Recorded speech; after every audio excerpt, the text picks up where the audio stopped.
morning, sunshine. Good morning.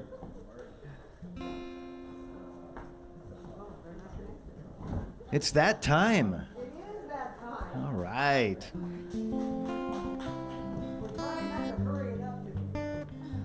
Oh, really? Okay.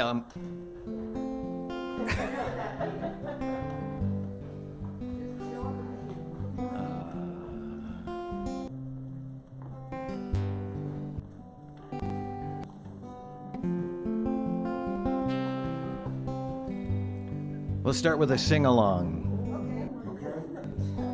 Can be as boisterous as you want, or, I don't know, meditational, perhaps. Here now, here now, here now, here now, maybe a few more. Here now, here now, here now. Last one. Oh, here now. Is that the beat we're supposed to be at? Could be. Surely the presence of love is in this place. I can feel God's mighty power and God's grace. I can hear the brush of angels' wing. I see glory on each face. Surely the presence of the love is in this place. Surely the presence of love is in this place. I can feel God's mighty power and God's grace. I can hear the brush of angels' wing. I see glory on each face. Surely the presence of the love is in this place. All right, all warmed up. Good to see you all. Good morning.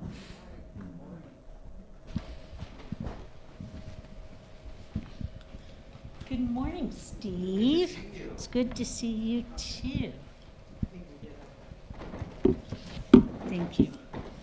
I have all these papers in front of me. Okay.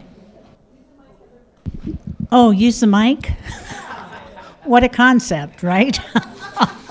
I thought I was loud. Okay. Good morning to everyone here in the sanctuary and online. We welcome you and greet you in the warm and loving spirit of unity and recognition of our unity with all people and communities of faith throughout the world. In unity, we bless and embrace people of every race, culture, lifestyle, and creed. We honor and celebrate the many paths to God, the many names for God, and the many ways in which we experience God. We affirm there is only one presence and one power active in your life and mine, God, the good, omnipotent. And our daily word reader. And now, time for the Daily Word. Good morning, everyone. Good morning. It seems to be Sunday, August 20th already. And the word is understanding. Good word. The affirmation, with understanding, my spirit is always cool. One of the best ways to remain calm in any agitating circumstance is to practice understanding. Seeking to understand gives me information and insight and eases my reactivity. It keeps my emotional thermostat dialed down if I am tempted to lose control. Perhaps poet Rudyard Kipling was referring to understanding in his poem If, when he wrote of the importance of keeping your head when all about you are losing theirs and blaming it on you. Properly mastered, my power of understanding gives me the strength and presence of mind to be a beacon in times of trouble or crisis. Whatever this day may bring, I will carry the light of understanding with me. I am cool in spirit. I am understanding. And from Proverbs, one who is cool in spirit has understanding.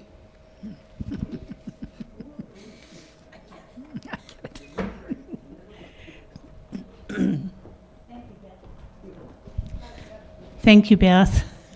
Isn't that interesting? Way back in Proverbs, they talked about being cool. Yeah. Very wild. Okay, first off, I'd like to say hello to Kathleen. I'd like to thank Ellen for being our person, and Andrew over there, and Steve. Welcome, everybody. Oh, and Chris is our greeter this morning. Interesting day. Supposed to be warm.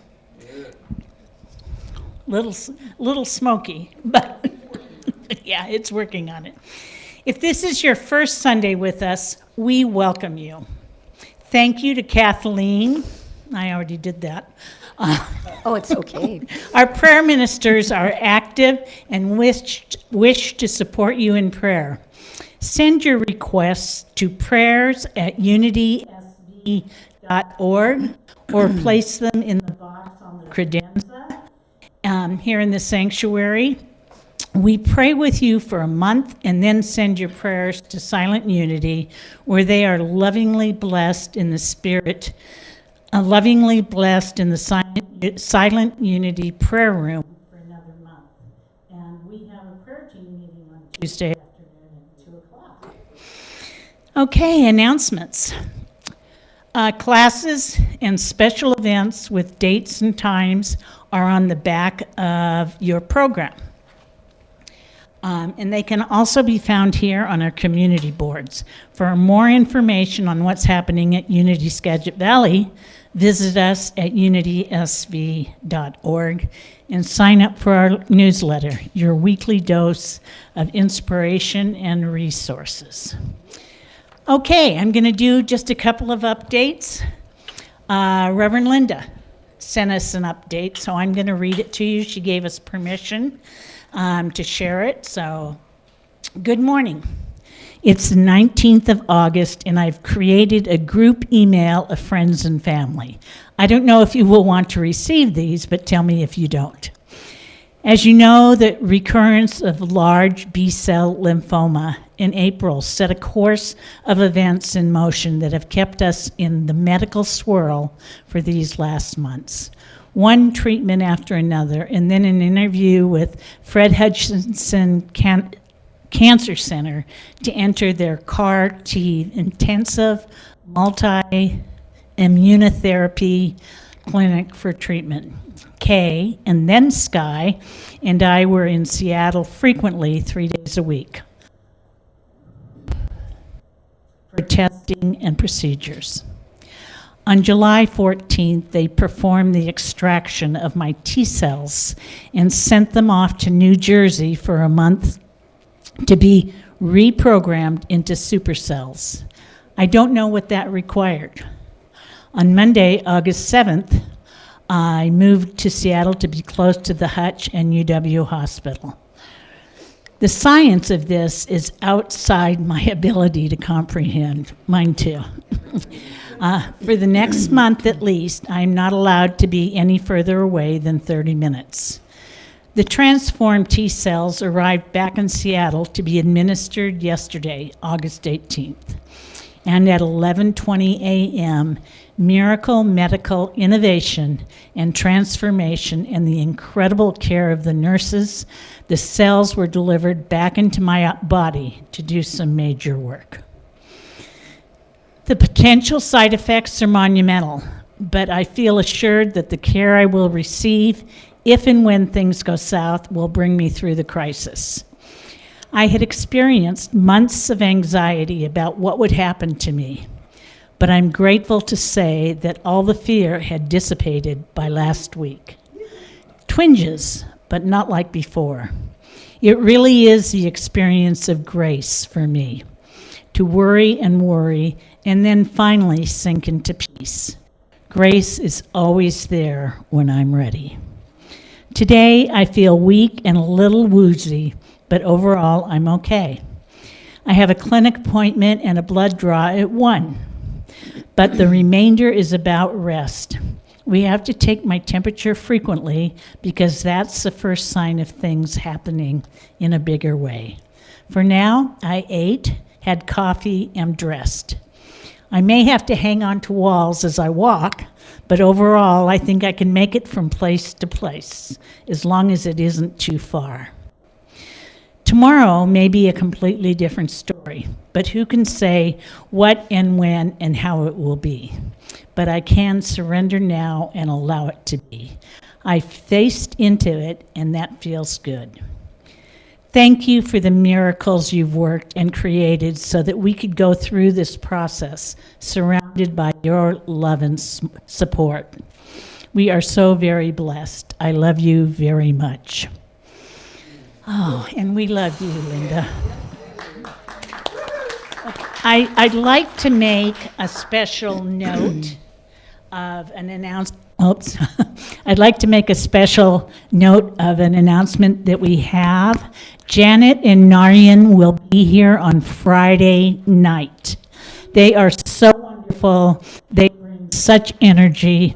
We end up singing and dancing and just having a wonderful time. So we'll see you Friday night. Okay.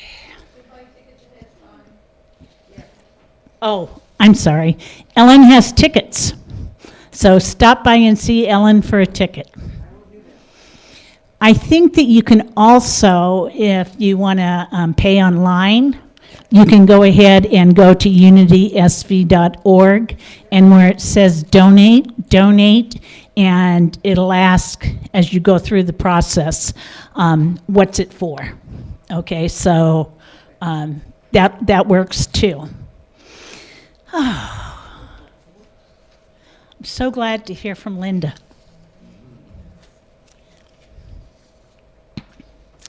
Okay. Kathleen Tomish. Is it Tomish or Tomish? My husband says Tomic. Oh, Tomic. Like it's just a hard, it's actually spelled Tomic, but I think when he got into this country, the family, they stuck an H on it. I know they did. Yeah. Okay. Kathleen Tomic. Kathleen and her husband recently moved to Anacortes. She was blessed to serve initially as a licensed Unity teacher at Unity Center of Practical Christianity in Woodbury, Minnesota for 10 years. She moved to Coeur d'Alene, Idaho, and was welcomed into the Unity Spiritual Center of North Idaho.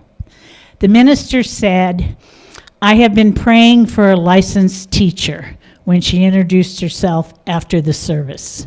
She retired September 2021. She served with 10 Unity ministers in her 32-year career. She recently taught an Enneagram class here at Unity Skagit Valley. Okay. Meditation? Is it meditation? I think we're going to get a song, a meditation song. That's what. Yeah, we're going to do a song. I told Kathleen I will wing it as much as you need. So, let's see. Me too.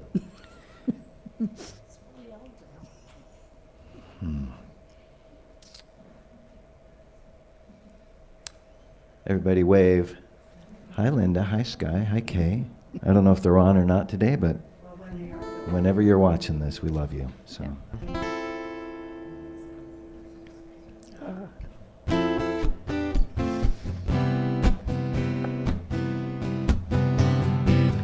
Am I God or is God in me? Am I the love or does it flow through me? Am I the waves or an arm of the world? Are there beauty as they crest and curl? Am I the voices and harmony? The look of love or your powerful beauty? Fingers on frets, the notes sustain.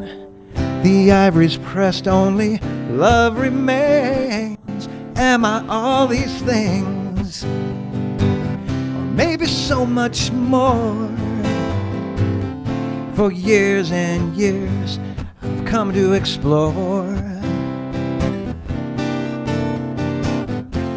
It all comes down, in the end you'll see, to the love in you, the love in me.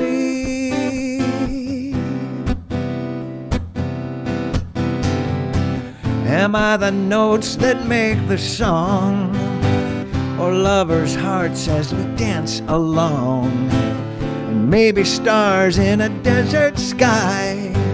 There's such a freedom in just asking why. The clear twinkle in a baby's eyes, or children's laughter on a carnival ride. Just to stop for a moment and be the love in you, the love in me. Am I all these things? Maybe so much more. For years and years I tried to ignore. It all comes down, in the end you'll see, to the love in you, the love in me. It all comes down, in the end you'll see, to the love in you, right to the love in you. Oh, oh, oh, the love in you, the love in me.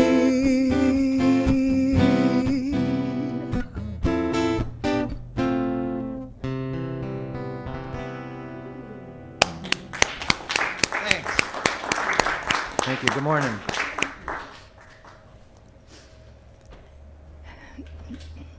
I am hang on a second while I clear my throat. I am so glad to hear that she's progressing. I lost a sister that's the same thing that Reverend Linda is going through, and they couldn't get a full T-cell. There wasn't any left in her, so she didn't make it. So I'm so pleased to hear that this is progressing. Okay, so this is going to be another cough meditation. This is where you focus in your belly. Do I have any people new here? Okay, so you've all heard that, so I don't have to go back over it. So, so I'll go back over it a little bit. So when you're ready, you can close your eyes at any time. And just let the sound of my voice invite coming inside.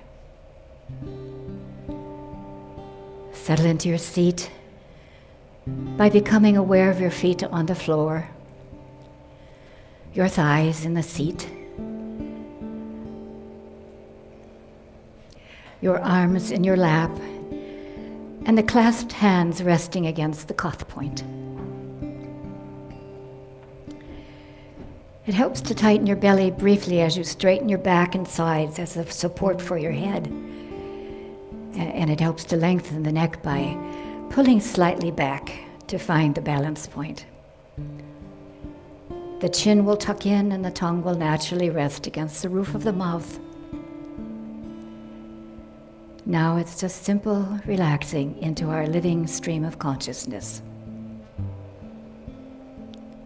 So you can begin by drawing some breaths into your belly. Just 2 or 3 breaths.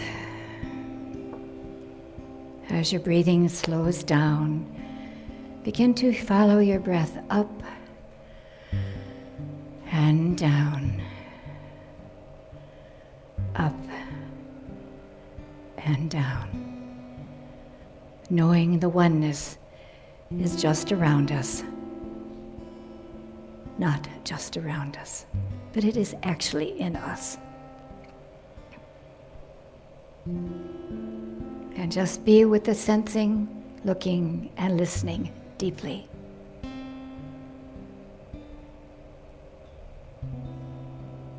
Take the moment to sense the presence of consciousness itself in our belly. And then let your mind rest as we go into the silence.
And now that we're totally awake, open your ears and eyes too, because Steve has got some special music for us.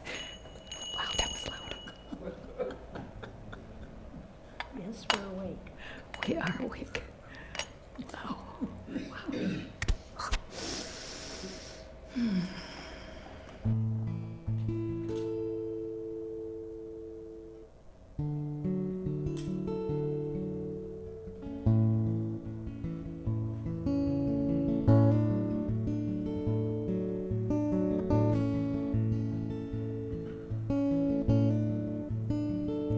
I got to listen to, thank God for technology. I got to listen to Kathleen's talk last week.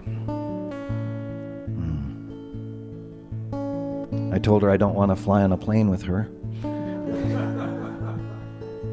Understandable. At least not in Minnesota, hey? You betcha, yeah. But it just made me think of journeys, and Andrew and I were talking a little bit ago about how we're so busy musically, which is just great. And it's just this little fraction of time in this summer. It's just, hopefully we have lots of times to be with each other, play some music. This is about our friend Noah. He went on a long journey, I guess. I weren't expecting no rainbows. Noah told them cackling hens. I weren't considered no sailor, and I hope that I don't have to do this again. How many times can you fly out and leave me with an open, empty hand? This time will be the last time I send that little bird to find land. For days it just kept raining. The rain just kept coming on down. I thought I'd never get a sign, and I thought for sure that I was gonna drown. And yonder there she coming, flying, till that day I couldn't sing a note. It's hard to wait for information, and I can't wait to dock this old boat. If I ever get to heaven, I'll admit I doubted some. Tell them everything that happened. Ask them why it took so long. If they find my tools and timber that I used to build her strong, hope that fools that do remember, out on a sea of hope and faith, we drifted home.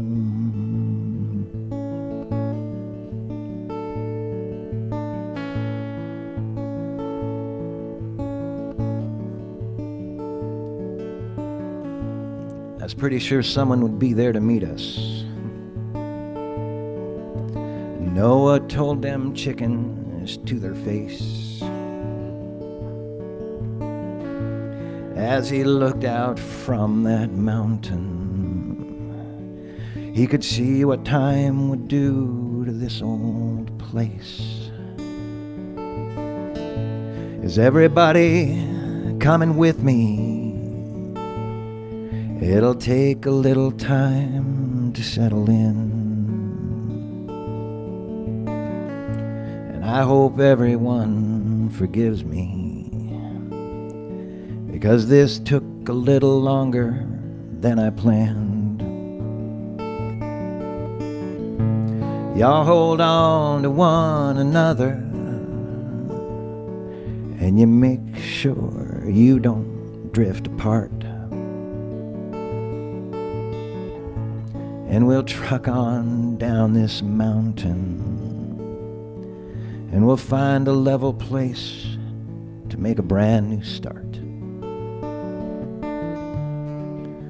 If I ever get to heaven, I'll admit I doubted some.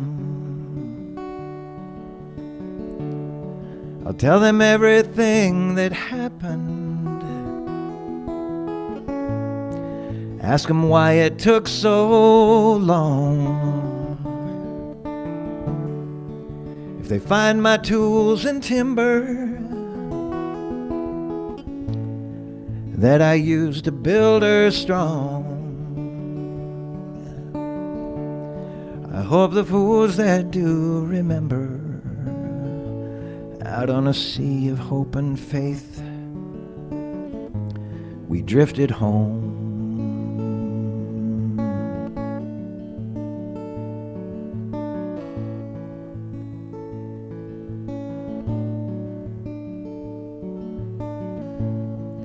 The sun just kind of peeked out.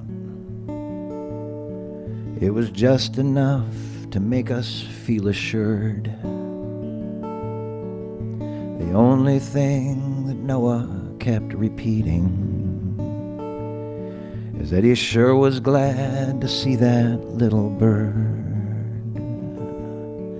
Hello,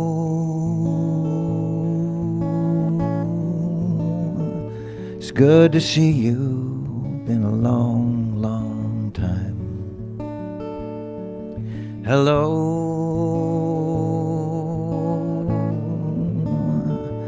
good to see you. Been a long, long time. Hello,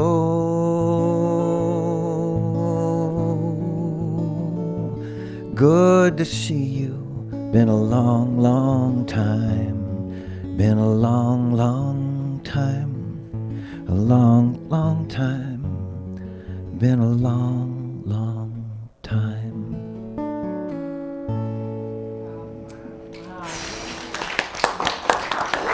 Am I next? Wow. Beautiful, and now I want to cry. Kind of wanted to too. Yeah. Oh, goodness gracious. I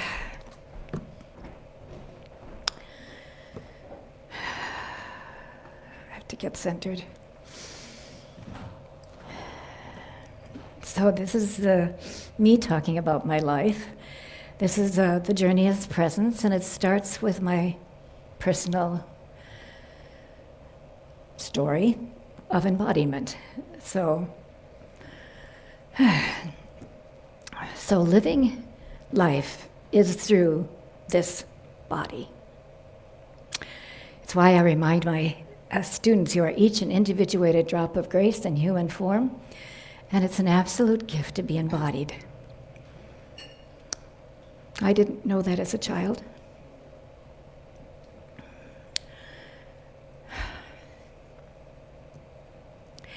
I was in and out of hospitals since birth and contracted polio at 3. And my early childhood was mostly filled with intermittent loss of my mother's presence, and then paradise gained when I got her back for a moment. And it was a truly gift when I could return home to my grandmother's house. I was very fortunate in those early years, because this was 1945. There was an Australian nursing nun that began a rehab center in St. Paul, Minnesota, connected to the hospital I was in. And today that's called the Sister Kenny Institute, and it's worldwide famous. And I absolutely, totally believe with my heart that without her continual treatment of wrapping all of the affected areas in heat pads and doing massage and body manipulation and exercising all the limbs of all these children she worked with, including me. I might have been paralyzed on my left side because I had polio, top to bottom left. I lived in an isolation ward. I can still feel that your song has brought me to that place where I'm very sensitively aware. I lived in an isolation ward with glass partitions all around. Each child had a metal crib. I felt like I was in prison. I couldn't get out. I could only see my mother occasionally through the glass. And it took 2 years to recover enough to learn how to walk without bracelets. And today my left side is still weaker than my right, but I'm not paralyzed. I do walk with a lift and support in my left shoe. And I finally came home after being out of my home for most of 5 years, and I was astonished. I had 2 sisters. I was like, how did that happen? I had Maureen. She turned out to be only 18 months younger than I. And then there was Colleen. She was 11 months younger than Maureen, and we were only 3 of 6 that my mother actually birthed living. She had 2 other children that passed. So we lived in a very small house in my grandparents' house until I was 8. And I was my grandmother's favorite. She told me that all the time. I was her absolute favorite because I was her first grandchild. And she would tell me, I love you most. And I believed her. I loved her more than she could have loved me. So sadly, my mother and my grandmother did not speak to each other.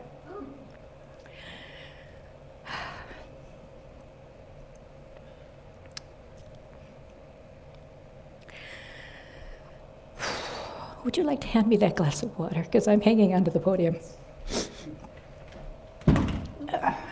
Thank you. I'll just set it back over here. I'm going to take this away from you. Okay, thank you.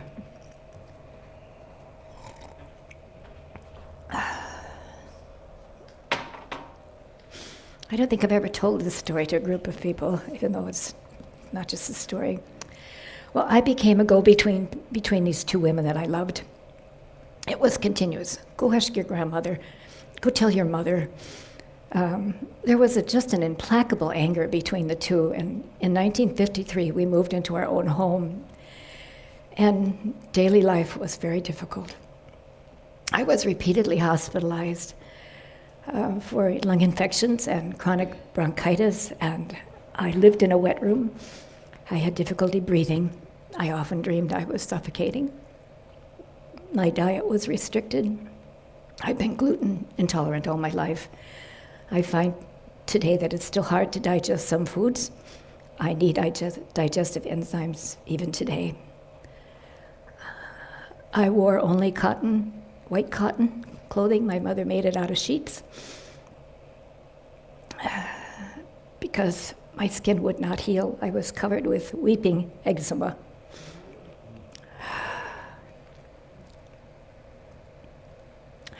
I really felt I was a burden on my family's resources. I didn't know my mother and I had had a trauma birth. It was a family secret. I didn't know I was delivered with only half of my lung areolas intact. It seemed I was allergic to everything. The clothes I wore, the food I ate. I was considered hypoallergenic, and my body was covered with eczema, head to foot. My skin would weep and bleed, and it really never healed. And so they were trying to figure out what to do. Mostly I suffered bouts of internal and external hives that were life-threatening because they caused my throat to swell up. And luckily we lived only blocks from the hospital and they could rush me there. But that itch and that breakdown of my skin caused one infection after another. Well, I lived through the pain, and I lived through the suffering of having my entire body's skin chemically stripped at 16. Even my hair fell out. I was told it was the second time. I have no memory of that first one. They said I was 7 years old when it was done the first time. My doctor reassured me it was necessary or I would be disfigured. I often dreamed I was dissolving. Even my teeth loosened. Well, the good news today is my skin is 16 years younger than my age. Good to hear a laugh because I can settle a little better. Well, I was in my 40s, working with a therapist when she said to me, "I believe you've had a trauma birth," and I couldn't ask my mother. She was already in a nursing home. She had early stage Alzheimer's. But when I asked my father, he was so apologetic. He could hardly speak. He kept saying, "Your mother was so upset. All she wanted was her doctor, and he wasn't available." And then the nurse told your mother she could give her an injection, and it would slow down second stage birthing. Well, your mother let herself be injected 6 times over 23 hours before the doctor showed up. And when the doctor arrived, as it's my father speaking, when the doctor arrived, he pulled you out with forceps and cracked a vertebrae in your neck. And he said you weren't expected to live. Your skin was already slouching. Everything was in difficulty. Well, growing up, I wanted to become a doctor. That's what I lived with, was doctors and therapists and nurses and people in a hospital. So the doctor was a constant in my early life, and I literally believed he had the power to heal, to make me better. Why not? He had the kindest hands and the sweetest voice, and he could soothe me. So I did get to medical school. Actually, I was trying to get into the Mayo Clinic, but sadly I learned I couldn't scrub. My skin would not tolerate it. It would break out with eczema again. I was reactive to soap, everything. So at 21, I got a job as a flight attendant, and this is where the story goes. Story pretty much ends here, and we'll talk of presence. I got a job as a flight attendant, and you heard the story of my journey to and with presence. So one of the gifts of presence is the knowing I am not my body. That's a given. I am not my body. I often marvel at our body and its centers, the head, the heart, the gut, how they can become integrated, and especially through a spiritual understanding. And I believe it's really the interface between physical and essential functioning. Essential is another word for essence, the embodied spirit we are. I think I've stopped shaking. Our essence is our very aliveness. The song really touched me because it's a journey for so much of us, so many of us. It's a dynamism that's one of the perfections of creative manifestation, and I could understand why Charles Fillmore called these aspects a divine idea. I mean, of course they are. How could it be anything else? The divine idea of life is especially present for me when I dance. I've been fortunate, and I did it for exercise because I hated doing that type. I wanted movement, and so I found a company called NIA, and I danced with a NIA group for 25 years, men and women in a community. Even in the winter, we'd find a pavilion and shovel the snow out of it and go dance. So I danced 3 times a week until I moved here, and I lost my group. And I really miss my dance group. I miss the people. And I cannot find a NIA group here. The nearest is almost in Seattle, and I hate that freeway. I'm so sorry, but I said to my body, I really hate the freeway. I'm not going to go drive down there. But there are many body practices that can help us be aware of our living dynamism. And I did find it a gift unto myself to get online. My husband gifted me with 1 year of online NIA. But I have to dance alone, but still I can dance, so it works. There's a lot of, I've found actually already a couple of body practitioners in this community. So they've been a gift to my life. So the point I'm making is to live as presence is a very deep commitment. And in spiritual work, there's a saying, there's nothing to do but be.